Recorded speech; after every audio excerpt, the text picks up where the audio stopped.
Greetings and welcome to another edition of Science Sunday here at the Connecticut Science Center in downtown Hartford, joined by Thomas. Good morning. Good morning. How's it going? Doing well. What do you have for us today? Today we're going to learn about a little science concept called convection. All right. This is a way that heat spreads, and basically what we've got here is called a convection chamber. So I'll walk you through a couple of the parts here.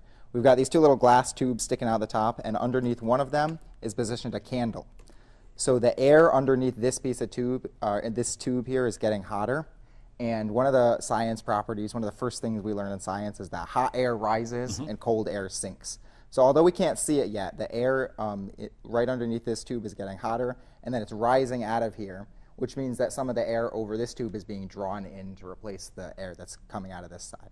So to demonstrate this so that we can see it, I've brought some incense here, and I'm going to light these on fire and then put them out so it generates some smoke. All right. And then we'll be able to see the smoke traveling in that little pattern. So it's going to be drawn down into that first tube, and then we might be able to see it go out through the second tube, but it might have dispersed by then. Gotcha.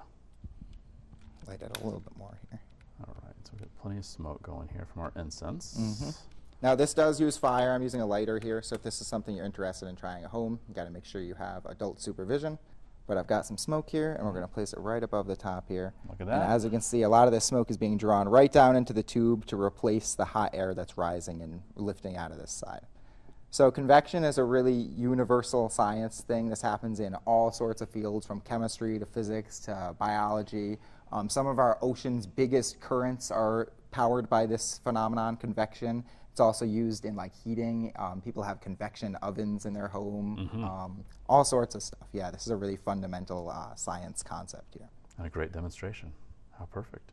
And you guys here at the Science Center are always doing fun, hands-on live science throughout the exhibit space. Yeah, that's right. And speaking of the Science Center, obviously this is a good time, perhaps if you've been thinking about getting a membership, to secure one, because you guys have a sale going on this month.